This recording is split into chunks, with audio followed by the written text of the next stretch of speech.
Hablan los doctores, un espacio con sentido de salud para conocer algo más que medicina.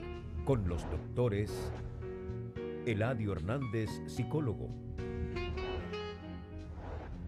Amaury García, neurocirujano. Y Nelson Rodríguez, pediatra. Hablan los doctores, el mundo de la salud en su más completa dimensión.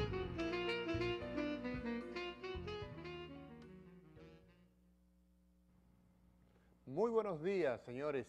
Hoy es viernes 4 de septiembre y ha concluido la semana. Eladio Hernández, muy buenos días. Muy buenos días, así es, Amaury. Hablan los doctores, una propuesta de salud, de política de salud, y siempre aparece algo más de qué hablar a las 6 de la mañana en esta revista, que cada día traemos una propuesta informativa, pero los viernes son, hay un amigo que dice que bueno, qué bueno que llegó el viernes porque mañana no tengo que trabajar. No es el caso de los médicos que no tenemos horario, pero qué bueno que para muchos la llegada del viernes significa pues un remanso de tranquilidad y de incorporarse con su familia. Y nuestra propuesta es diariamente poder provocar en ustedes la discusión relacionada con los temas de salud que nosotros tratamos de manera permanente, diariamente aquí. Mucha gente dice, es cierto, miren, el tema de por ejemplo, los temas presupuestarios que estamos abogando desde Hablan los Doctores, que es necesario que el Estado Dominicano asuma la responsabilidad de garantizar que los recursos que necesita el sector salud sean puestos como es una necesidad. Se ha visto que salud, por más hospitales que se construyan, sigue siendo la cenicienta del sistema. Los hospitales, nosotros no necesitamos una habitación más, Eladio. De hecho, el 40% de las habitaciones en la República Dominicana, los hospitales están vacías, porque están en el primer, en el segundo nivel, pero en ese nivel no hay resolución. Y los hospitales de tercer nivel, los hospitales donde tienen resoluciones, sobre todo los grandes procedimientos, están atestados. Entonces lo que tenemos es una gran asimetría de personal, y lamentablemente es necesario que digamos, lo reiteremos hasta el cansancio, que necesitamos un presupuesto a la altura de las necesidades de este país. El 5% es una propuesta que se ha empezado a enarbolar por diferentes sectores del sector sanitario, las enfermeras, los avionalistas, los odontólogos y naturalmente nosotros los médicos, y es fundamental para tener salud. Todo el personal que tiene que ver con salud, ahí están las enfermeras, los avionalistas, los psicólogos, todo el personal que estamos involucrados con la salud, hay esa petición. Y fíjate qué curioso, Amaury, Guarocuya del Villar. Guarocuya Batista del Villar. Firmó en el año 1978, en Alma Ata, el convenio de atención de la salud, y básicamente todo lo que tenía que ver con atención primaria, desde el 78. Mira, es que esto, cuando nosotros hablamos de atención primaria, mucha gente pues no tiene quizás, al no tener la cultura de entender que la promoción de la salud, el dedicarse en ese barrio, en esa urbanización, a llevar el control de la gente que está sana, se mantenga sana, evite enfermarse, o sea, la promoción de la salud y la prevención de la enfermedad son aspectos troncales. ¿Por qué razón? Vamos a ver, Cuba no tiene dinero, Cuba no tiene recursos. Ahora, Cuba ha definido por más de 30, 50 años una política de Estado en salud que le ha dado resultados y va en atención de evitar que la gente se enferme. Las medidas sanas de vida garantizan un ahorro en materia de salud pública enorme. Y las estadísticas de Cuba tú las extrapolas con las estadísticas de los ingleses. ¿Y cómo eso es posible? De los estadounidenses, con Amaury, atención primaria. El promedio de vida de una norteamericana es 86 años. Bueno, de un hombre es 79 años. Y justamente los cubanos, que es un pueblo pobre, con carencias extremas, pero han tiene la definido, misma estadística. pero han definido una política de atención primaria y todo esto involucra que, bueno, tenemos una nueva ley de salud y muchas veces nosotros decimos, señores, estos hospitales que se están construyendo con el recurso, con los recursos de nosotros, terminarán siendo, como decía hace un mes acá en este programa, hablan los doctores, el doctor Rafael Mena, los hospitales terminarán siendo clínicas privadas con los recursos estatales. Bueno, hoy contamos con... Pero queremos, antes de presentar nuestro invitado, mandar nuestro saludo a nuestro colega, a nuestro amigo Nelson Rodríguez Monegro. Ya está bueno, Nelson, venga a trabajar. Que se siga recuperando. Ya le está muy bien, está muy mejor. Y que siga disfrutando allá en Moca el aire puro mocano.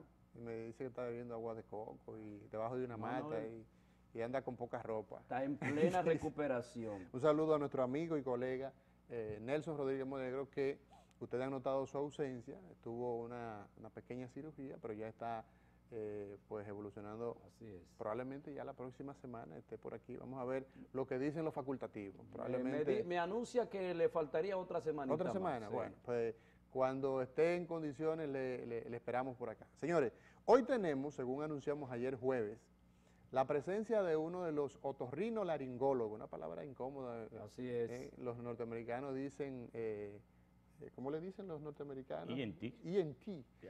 Hoy contamos con el doctor Freddy Ferreras Méndez, quien es un destacado otorrinolaringólogo de la República Dominicana, quien es jefe del servicio de otorrinolaringología del histórico Hospital Salvador de Gautier, y además es uno de los hombres que más progresista, profesor de la Universidad Autónoma de Santo Domingo. Tuve el placer de que fuera mi profesor cuando estuve en el pregrado, y todo el que conoce a Freddy Ferreira, quien es un experto en cirugía de base de cráneo, esas cirugías dificilísimas, pues entonces... Pero él es otorrino, ¿cómo que de cráneo? Sí, bueno, porque los linderos, o sea, la cabeza es la parte que está dividida en cráneo y cara. Okay. Entonces tú tienes ahí que los otorrinolaringólogos pues tienen una gran influencia en una buena parte de la cabeza. Todo lo que es vía aérea superior, cavidad oral, o sea, todos esos aspectos, oído, son territorio del otorrinolaringólogo. Y tenemos entonces al profesor Freddy Ferreira, a quien le damos la bienvenida a este programa, a esta hora de la mañana, 6 de la mañana, 6 de la mañana, quien está entonces compartiendo con nosotros. Muy buenos días, doctor. Buenos días, Eladio. Buenos días, Mauri. Muchas gracias por invitarme a su programa madrugador, ¿verdad? Así es, así es. Espero que ya se ha ido colocando en la población.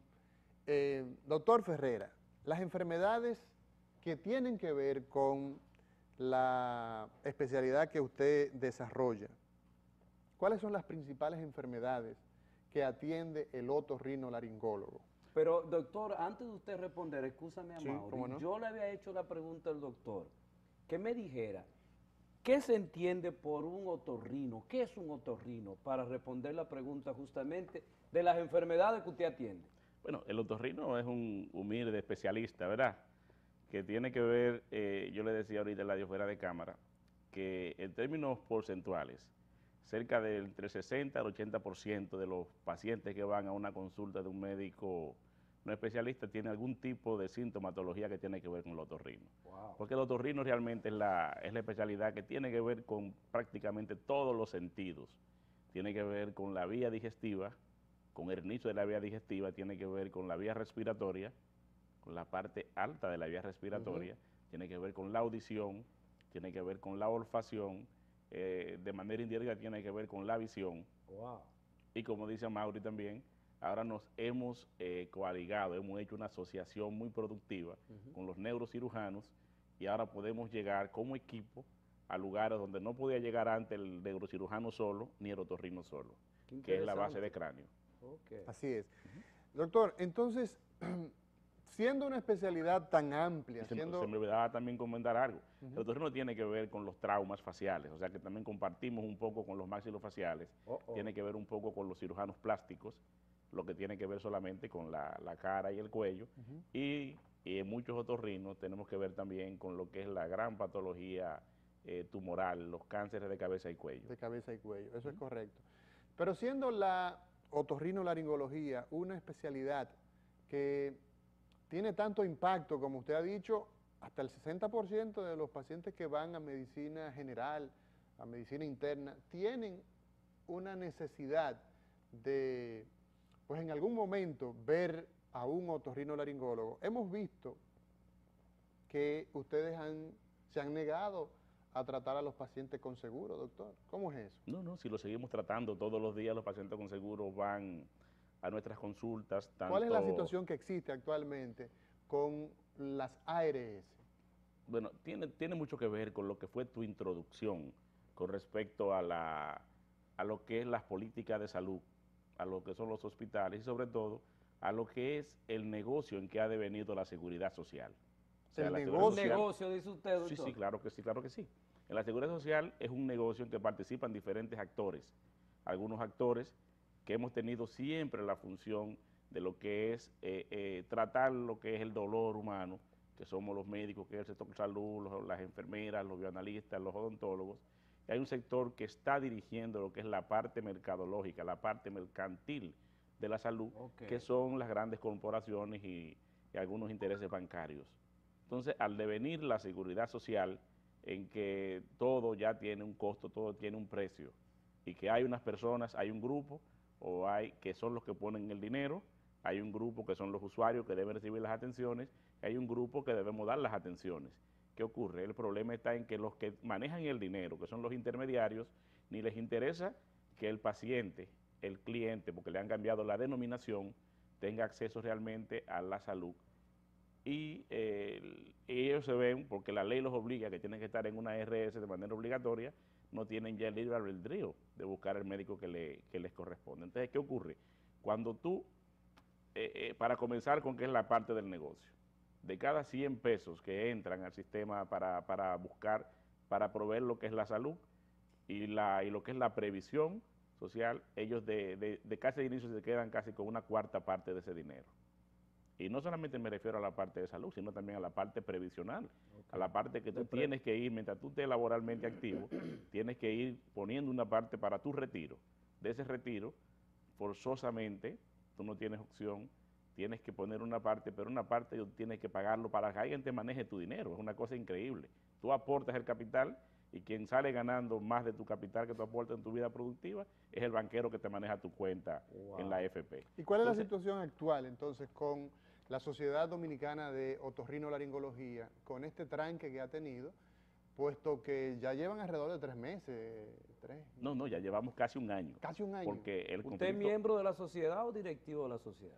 Bueno, yo soy miembro de la sociedad y fui directivo, he sido directivo ya en varias ocasiones de la Sociedad de Otorrinolaringología, incluso fue su presidente en un periodo. Y el problema de los otorrinos no es diferente a lo de las demás especialidades, porque yo te voy a decir en términos claros, cuando tú, una consulta, porque en el mercado, ¿verdad? Todo tiene un precio, un costo. Una consulta en cualquier, sobre todo en una ciudad, que es una especialidad élite como son estas, o sea, no es que sea mejor que otras especialidades, ni más necesaria que lo que puede ser un diabetólogo o un cardiólogo, ¿no? Pero bueno, hay especialidades que son un poquito más costosas por lo que implica en términos de equipamiento, en términos de que tiene que hacer una inversión grande de capacidad, y de capacitación. Sí. O sea, es muy caro, por ejemplo, el ejercicio del otorrino. Qué sé yo, que cuando un paciente viene contigo y la ARS va a pagarte, te paga tal vez un 10% de lo que cuesta tu consulta. En términos reales, o sea, una consulta con una ARS cuando te va a pagar, el monto que te paga son 300 pesos. Denme un ejemplo, doctor, denme un ejemplo. 270. Bueno, iba a decir 300 pesos nominal, porque de allí entonces te descuentan el 10%.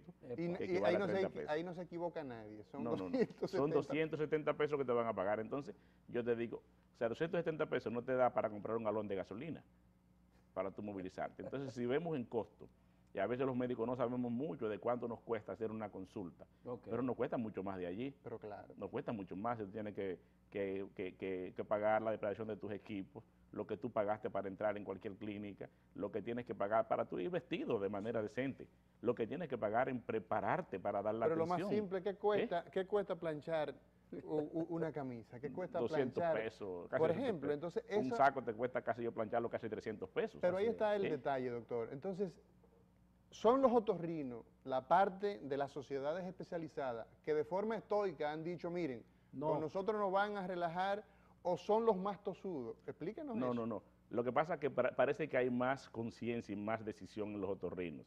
Somos un grupo que no es tan numeroso, apenas llegamos, somos menos de 100 en el país completo. Somos 96 al día de hoy, 94, 96 miembros que tiene la sociedad, y nosotros sí sabemos lo que nos cuesta hacer una consulta, porque a diferencia de otros especialistas, todos los insumos que yo utilizo para dar una consulta, yo tengo que comprarlo de mi dinero. O sea, si yo voy a operar un paciente, yo he tenido que comprar los equipos porque la clínica no me los provee. ¿Entiendes? Entonces, probablemente un cirujano general lleva a sus manos para hacer una cirugía y la clínica le provee todo. Yo tengo todo lo que yo utilizo para hacer una operación, por más sencilla que sea, yo he tenido que comprarlo previamente y yo tengo que reponerlo. Entonces no me alcanza con 270 pesos que el asegurador me paga para yo darle un servicio de calidad a los pacientes. ¿Y qué ustedes exigen? Nosotros exigimos, ¿qué exigimos nosotros? En primer lugar, que se respete el trabajo del profesional. O sea, nosotros, lamentablemente, pues, nuestro punto común, porque los médicos estamos agrupados en sociedades, y las sociedades a su vez constituyen lo que es el Colegio Médico Dominicano. Probablemente el colegio no ha estado a la altura de este momento, no se ha pronunciado y no ha involucrado a todas las sociedades porque es el drama común. O sea, un cardiólogo que tiene igual también mucho trabajo, un neurocirujano igual también, Amaury es neurocirujano y sabe lo que yo estoy hablando. O sea, lo que significa para un profesional de la categoría que tiene que durar casi 7 años nada más especializándose para la especialidad base y después de allí pues tiene que seguir día a día estudiando y comprando libros y yendo a congresos y a cursos, y todo eso no se lo pagan a uno, es de su dinero que tienen que sacarlo, y obligatoriamente tiene que hacerlo. De forma puntual, la sociedad exige, en términos remunerativos, ¿ha hecho exigencias? Sí, claro, nosotros discutimos 2 aspectos con las ARS. En primer lugar, el primer vicio de origen que tuvo la ley cuando se implementó, nosotros desde el Colegio Médico que estábamos en ese momento dirigiendo, un grupo de médicos conscientes de cuando se aplicó la ley, cuando se iba a aplicarnos y cuando se aprobó la ley 01, exactamente, nosotros acordamos que en primer lugar el aseguramiento debía ser universal, o sea que todos los dominicanos debían tener el aseguramiento asegurado, valga la redundancia. Por eso creamos los 3 regímenes. Vago al día de hoy, más de 4 millones, casi la mitad de la población no tiene hoy en día un seguro médico, pasando por ahí. Eso es muerte. Eso es así. Prácticamente. Entonces, en segundo lugar, las prestaciones que debía recibir el afiliado. Nosotros decíamos que debía recibir, por lo menos, debería recibir medicamentos ilimitados, tanto en internamiento como en ambulatorio. ¿Qué aprobaron al final ellos? Acordaron 3,000 pesos de medicamentos anuales por paciente. Dígale eso a un diabético, doctor. No, pero cualquier paciente y cualquier persona de 50 años que tiene que tomar un antihipertensivo, tiene que tomar algo para bajar el azúcar y tiene que tomar algo para bajar el colesterol, todos los meses gasta más de 3,000 pesos. O sea, y solamente le dan entonces para un tratamiento al mes. ¿Qué pasa entonces en eso? Entonces no tenemos atención primaria. Ese sería que es diferente. Exacto, no tenemos esa atención primaria. O sea, que es diferente a lo que ellos quieren, porque para los aseguradores, atención primaria es equivalente a primer nivel de atención. Y tú lo ves hablando que tenemos que implementar la atención primaria para bajar costos, no para aumentar la calidad del servicio. Para bajar ellos creen que atención primaria es poner un médico de recién egreso de la universidad con una bata blanca, atender todos los pacientes, no importa que tengan. Eso no es atención primaria. Eso no es atención primaria. Atención primaria son los programas de prevención. Y eso fue lo que se firmó en Alma Ata. O sea, la atención primaria es una estrategia de atención para lo que querían ellos, los que firmaron en ese momento ese protocolo, en Alma Ata, era atención primaria para llevar salud para todos. En el año 2000 se pusieron una meta, en el año 2000. ¿Y qué tenemos en Dominicana? Tenemos un sistema asimétrico totalmente, claro, un sistema que hoy día no habla, incluso hasta los médicos hemos incorporado, muchos médicos hemos incorporado ya la nosología y hablamos de usuarios, muchos hablan de usuarios y yo en lo particular me resisto a eso, yo le sigo llamando a mis pacientes pacientes, son mis pacientes. Y ese sentido de pertenencia, yo creo que aunque se ha hecho mucha insistencia por despersonalizar ese trato deontológico entre médico y paciente, yo creo que no debemos perderlo. Pero yo quería retomar a Mauri a una pregunta que tú le hacías al doctor Freddy con relación, ¿cuáles son las principales enfermedades que ustedes ven? Y además de eso, ¿cuál es la repercusión que tiene con la salud con relación al conflicto que están generando ustedes con las ARS? Bien, nosotros vemos enfermedades de tipo infecciosas de todo lo que es la vía aerodigestiva superior, enfermedades tan frecuentes en la niñez como la otitis, otitis externa, tanto externa como media. O sea, esa es la infección del oído, que tiene que ver con las infecciones respiratorias, o sea, en todo el mundo, antes de cumplir los 5 años, todo niño habrá sufrido por lo menos 3 infecciones del oído. ¿Eso es propio de la República Dominicana o eso es el mundo? No, eso es el mundo. El mundo. Eso es en el mundo. mundo. ¿Y qué característica tiene el humano que lo lleva a tener esas infecciones a tan corta edad? Bueno, usted sabe que cuando uno nace es como un libro sin ninguna letra en sus páginas. Nace totalmente desprovisto de todo lo que son los sistemas defensivos, sobre todo después de los 6 meses, si el niño ha recibido lactancia. La madre le pasa a través del pecho algunas herramientas para defenderse, pero las demás tiene que proveer el mismo organismo. Entonces, en ese aprendizaje, en esa formación de defensas, tiene que exponerse a diferentes microorganismos, virus, bacterias, hongos, parásitos, y tiene de una u otra forma muchas enfermedades. Eso no importa la raza, no importa el credo, no importa la condición socioeconómica, todos los niños pasan por ese periodo de enfermarse. Entonces, las infecciones de vías respiratorias, casi matemáticamente, una gripe te trae matemáticamente una infección en el oído, sobre todo en los pacientes pediátricos. ¿Quién debe tratar la gripe en el niño, el otorrino o el neumólogo? Yo digo que el pediatra. El pediatra neumólogo o el pediatra general, incluso debe tratar también la otitis, debe saber reconocerla y es parte de lo que sería la atención primaria, que todos los médicos sepan atender esta patología, que como les digo va a afectar a todos los niños. Ya las complicaciones, que también debe tratar de identificarla, o los casos muy reactivos, muy severos, pues entonces sí pasarían a la consulta del otorrino o las complicaciones, como decía anteriormente. Hoy conversamos con el doctor Freddy Ferrera, quien es otorrino, quien es cirujano de cabeza y cuello, quien es experto en cirugía de base de cráneo, profesor de la Universidad Autónoma de Santo Domingo y es el jefe del servicio de otorrinolaringología del Hospital Salvador B. Gautier. Por las manos del doctor Freddy Ferrera han pasado muchos de los otorrinos que hoy tenemos en el país. Y luego de esta pausa, entonces vamos a cambiar la hoja, de pasar del gremialista, del enfoque ese de la otorrino y la sociedad, a hablar puramente de algunas enfermedades como la sinusitis, a continuar hablando de la otitis, en fin, después de esta pausa. Hablan los doctores, un espacio con sentido de salud para conocer algo más que medicina. Con los doctores Eladio Hernández, psicólogo. Amaury García, neurocirujano.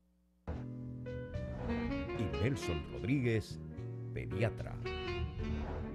Hablan los doctores, el mundo de la salud en su más completa dimensión. El mundo de la salud en su más completa dimensión.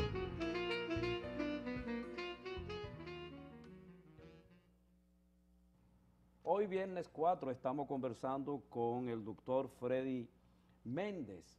Freddy Ferrera. Ferrera. Si dice Freddy Méndez, le dice, ¿cuál es ese? Pero dice Freddy Ferrera, lo conoce todo el mundo.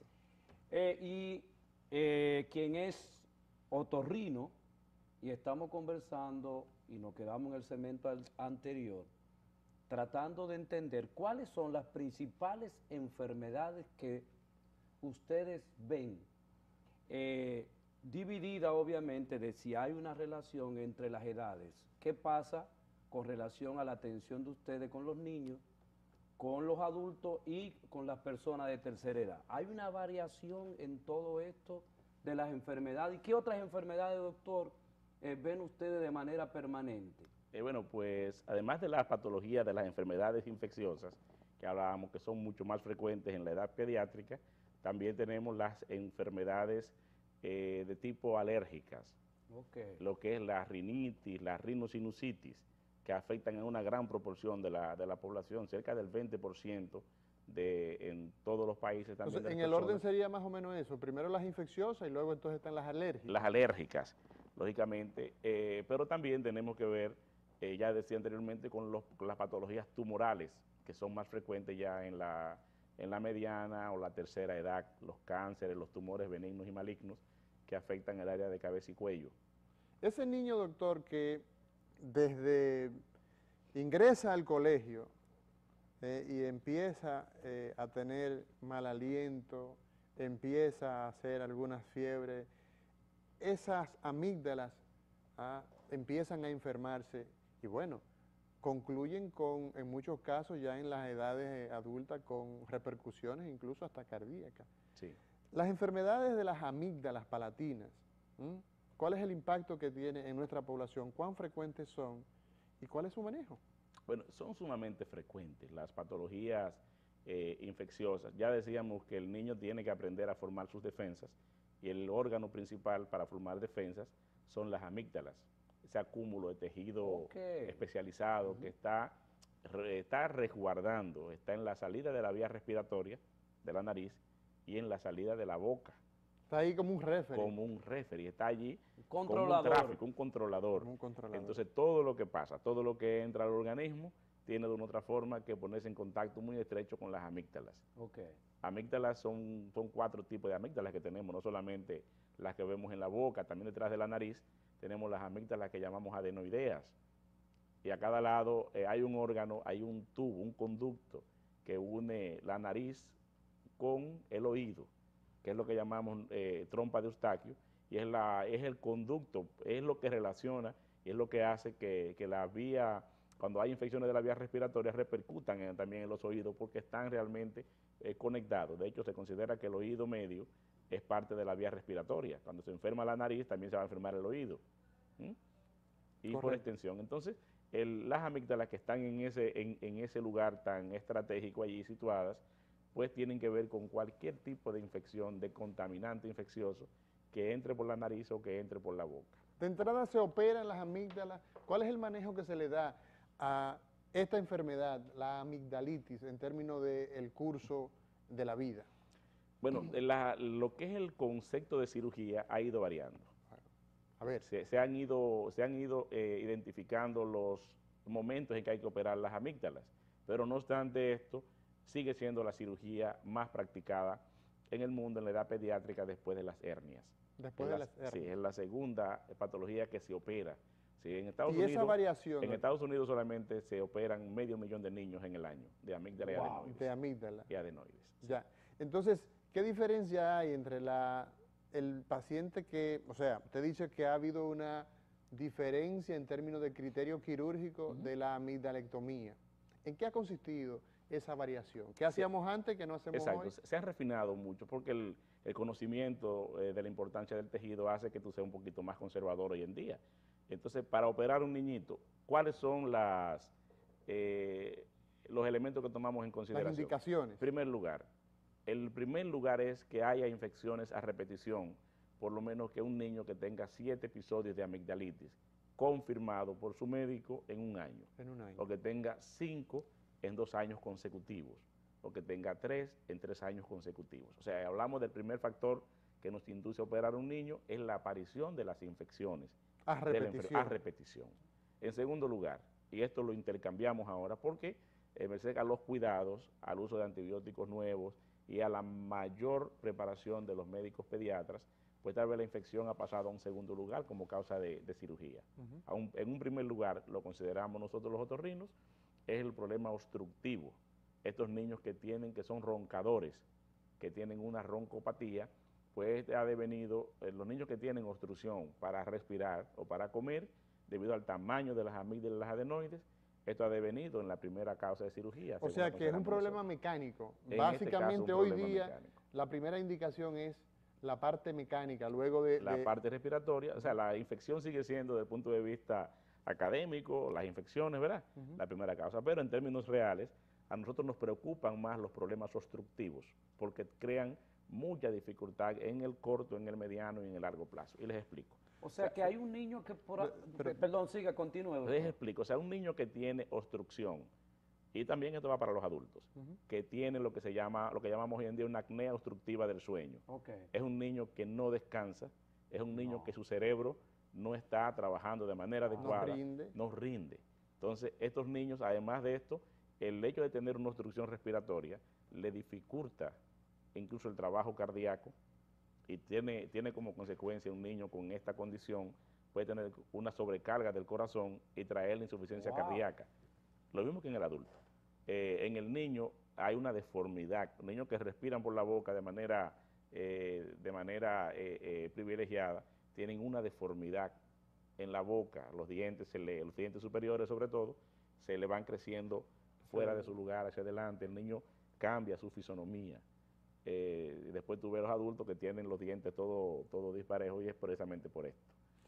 Ok, la sinusitis, doctor, tan frecuente en nuestro medio, usted hablaba de combinaciones entre procesos alérgicos y procesos infecciosos, y la sinusitis pues termina en muchos casos hasta produciendo deformidad del tabique, produce incluso complicaciones como accesos cerebrales. Sí. ¿Cuál es el manejo, la piedra angular de esta enfermedad que es tan frecuente en nuestro medio? ¿Qué es, infecciosa o alérgica? Bueno, la sinusitis por definición es una infección de unas cavidades que tenemos en los huesos de la cara que se llaman senos paranasales. Los senos paranasales están conectados a la nariz y son parte también igual de la vía respiratoria superior. Entonces, en un proceso infeccioso de la vía respiratoria, entiéndase una gripe, pues es muy frecuentemente que esto se convierta en una sinusitis, o sea que la infección de la vía nasal por contigüidad pueda ir e impactar también los senos paranasales. Pero en esto tenemos que hacer una aclaración, que no es tan frecuente como muchas veces el médico no especialista y el paciente en general cree. O sea, el hecho de tener, por ejemplo, un dolorcito de cabeza, de tener un poco de congestión, no significa necesariamente que tengamos una sinusitis. O sea, la sinusitis es una infección. Ahora, lo que es más frecuente, les decía anteriormente, es la rinitis. Rinitis. Sí, que es una inflamación del tejido. La rinitis es una inflamación de tipo, la mayor parte de las veces de tipo alérgica, una reacción alérgica con la que nacemos y luego la vamos desarrollando a medida que vamos desarrollándonos como individuos. Esto pues trae como consecuencia ya una alteración del entorno, y el paciente con rinitis es más fácilmente presa de una sinusitis si llega el momento de una infección.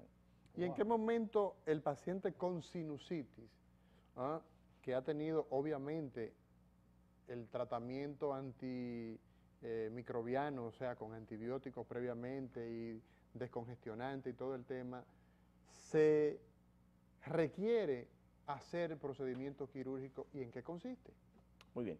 El procedimiento quirúrgico se piensa en una sinusitis cuando, habiendo llegado el tiempo de un tratamiento adecuado, en el cual que dure alrededor de 12 semanas mínimo, los síntomas se mantienen.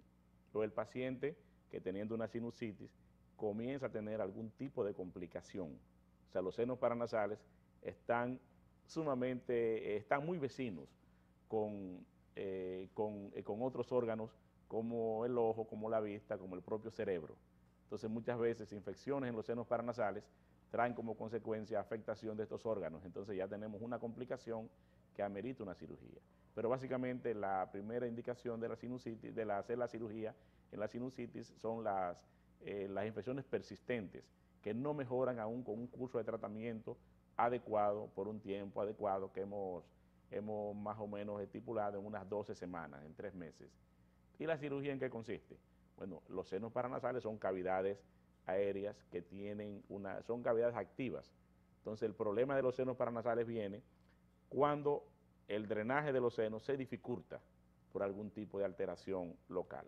Entonces hoy en día la cirugía pues simplemente es restablecer la comunicación con la nariz, el paso del aire de la nariz a los senos. Entonces lo que hacemos hoy es la llamada cirugía mínimamente invasiva, es una cirugía funcional, que ya por el avance de la técnica, de las luces, de las cámaras endoscópicas, la hacemos por vía endoscópica, ya no hacemos esa gran cirugía abierta como se hacía antes, sino que a través de la nariz... Ya los grandes cirujanos no tienen que hacer grandes incisiones, doctor, entonces. Bueno, ya ahí contravenimos, ¿verdad?, el concepto de uno de nuestros maestros que decía Sí. que cirujano grande, incisiones grandes. El doctor Goico, El ¿no? doctor El doctor Goico, Goico, que que lo fue tenga en el pionero de la cirugía en el Gautier, de la cirugía general.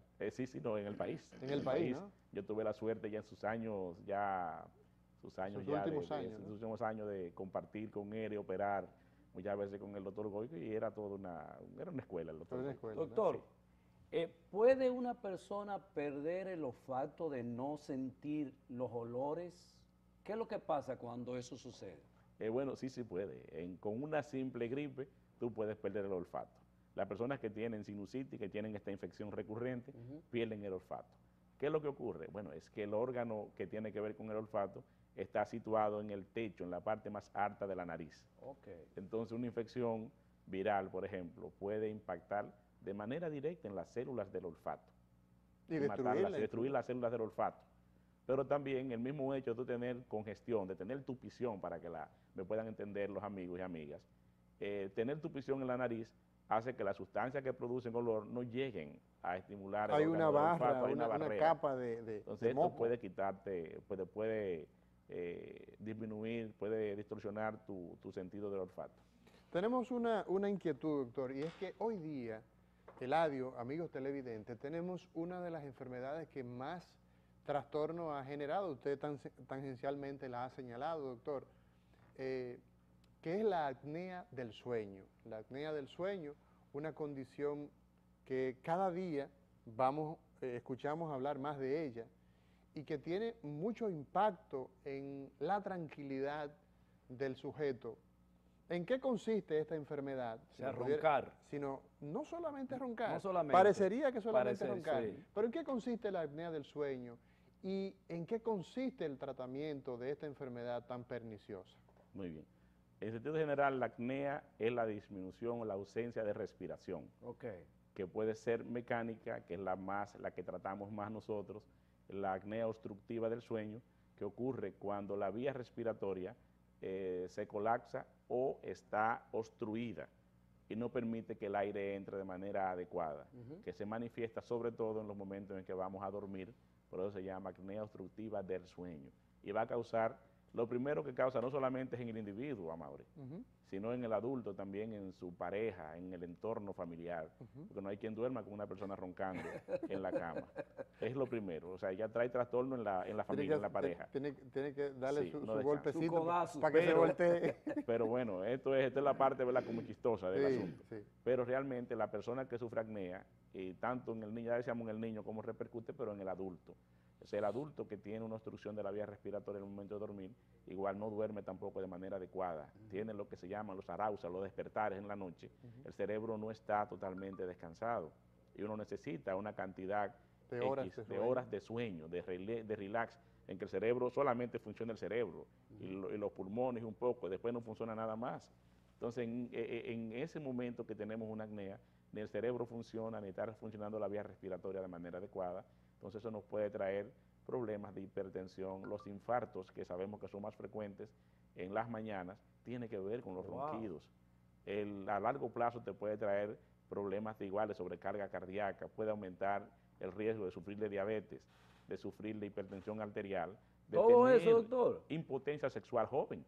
Los pacientes roncópatas pueden llegar a tener problemas sexuales, problemas de erección temprano. ¿Y cuáles son las condiciones que llevan a que un paciente tenga apnea obstructiva del sueño? Bueno, tenemos que verificar los diferentes órganos que tienen que ver con la respiración, desde la nariz, lo que es la garganta, lo que es la laringe, la faringe, y finalmente los pulmones. Eso es para lo que es la parte mecánica, con lo que es la parte de la acné obstructiva.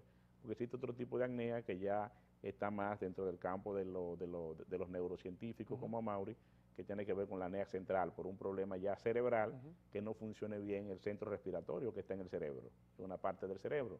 Entonces esa es la apnea central. Ahora bien, identificado esto y llamando la atención, porque mucha ¿Quién gente hace el ronca, diagnóstico, doctor? lo puede hacer, primero que lo hace la esposa. La esposa, la pareja. La ¿Es pareja más frecuente en hombres o en mujeres? es más frecuente en hombres, pero también se está viendo en mujeres. Tiene que ver con la obesidad, Exacto. tiene que ver con la obesidad en gran parte. Hay un síndrome que estudiamos cuando estábamos en la escuela, en la universidad, el síndrome de Pickwick. El síndrome de Pickwick. Es el señor bien grueso, con un abdomen muy protruyente, que no puede prácticamente dormir acostado, tiene que dormir sentado. Ese es el aumento de peso, pero también el aumento de tamaño de La obesidad entonces ha impactado en el incremento de esta enfermedad de manera exponencial. Definitivamente ha impactado.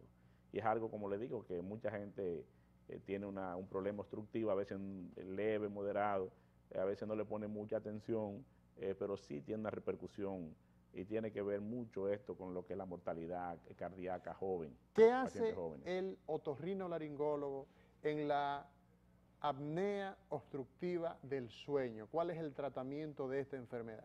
La apnea obstructiva, el tratamiento, el gold estándar no es la cirugía. No es la cirugía. Es la ayuda mecánica. Es un problema obstructivo mecánico. La manera de solucionarlo cuando el componente obstructivo no es el principal es con una máscara, con un aditamento que se llama CPAP.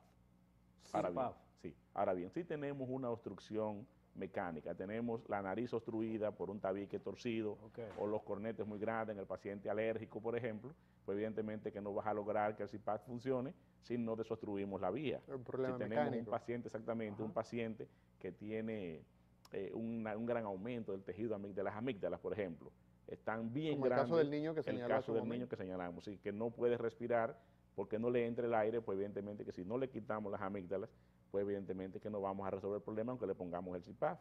Pacientes que tienen la lengua, hay pacientes que tienen la cavidad oral muy pequeña, o sea, la boca, lo que es por su fisonomía, tienen por ejemplo la mandíbula hacia atrás, muy posterior. Una hipoplasia de la mandíbula. Eso hace que su cavidad oral sea pequeña y que al momento de dormir, como estamos relajados, la lengua protruye hacia atrás y cierra la vía respiratoria.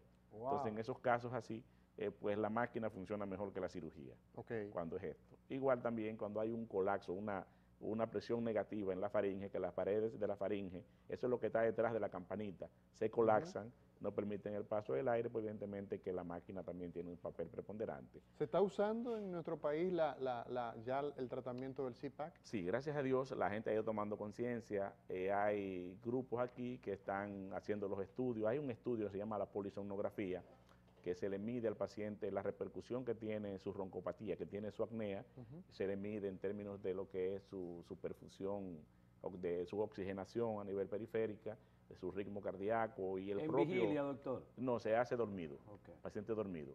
Se mide todos estos parámetros, se determina qué tanto necesita el paciente de la ayuda. Y ya los pacientes están aceptando el uso de la máquina, las máquinas se han ido modernizando. ¿Y los seguros lo están cubriendo? En los seguros lamentablemente no lo están cubriendo. ¡Qué novedad! Regresamos a lo que habíamos iniciado. Señores, hemos estado conversando con el profesor Freddy Ferreira, médico otorrino, quien es una escuela, conversar con el doctor Freddy Ferreira. Le agradecemos el tiempo. Es inclemente, doctor, ya el tiempo se nos fue. Y simplemente cruzamos, lo que vimos fue una partecita. Hemos hablado un poquito de los problemas que están atravesando los pacientes que necesitan servicios de otorrinolaringología, los otorrinolaringólogos que han asumido una posición, a mi juicio, estoy honorable por de su profesión. Por encima del colegio, vamos. No, por encima de todo el mundo, porque el colegio no es el elemento de contradicción. El elemento de contradicción acá es que tenemos una ley que no ha echado a andar. Entonces le agradecemos, doctor, finalmente, si usted tiene algunas palabras ya en la parte final del programa, adelante. Como no, debo simplemente aclararle a los pacientes que nosotros seguimos brindándoles las atenciones. El único elemento es que el paciente pues debe pagar de manera de su bolsillo lo que son el costo de las atenciones, pero la CISALRIR emitió una resolución que obliga a las ARS a reembolsarle al paciente. O sea Por lo que tanto, cuando vayan, pueden pedir algún tipo de recibo y pueden dirigirse y hacerle presión a su ARS. hoy hay una resolución. Hay sí una resolución Sí. de la CISALRID que deben ellos pedirle a su seguro que les reembolse lo que ellos paguen en consulta y en atenciones. Ahora, De la es que- superintendencia exacto, de riesgo. de riesgos laborales, de seguro y riesgos laborales. Ahora bien, yo he dicho que, porque mientras tanto, el afectado solamente ha sido el paciente. Así es. Ahora, si el paciente toma conciencia de sus deberes, de sus derechos, que es lo que yo abogo, y lo abogo en mi consultorio, yo creo que el problema se va a resolver. Porque mientras tanto, las ARS se sienten que no están tocadas, al contrario, están ahorrando dinero. Así Entonces, es. si el paciente es que debe reaccionar, Sí.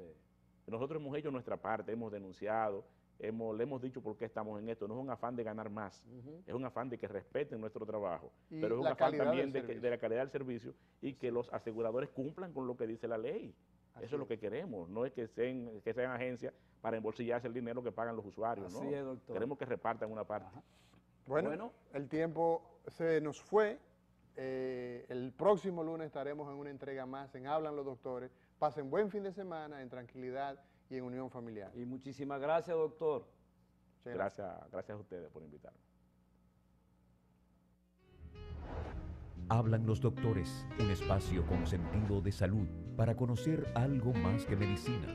Con los doctores Eladio Hernández, psicólogo.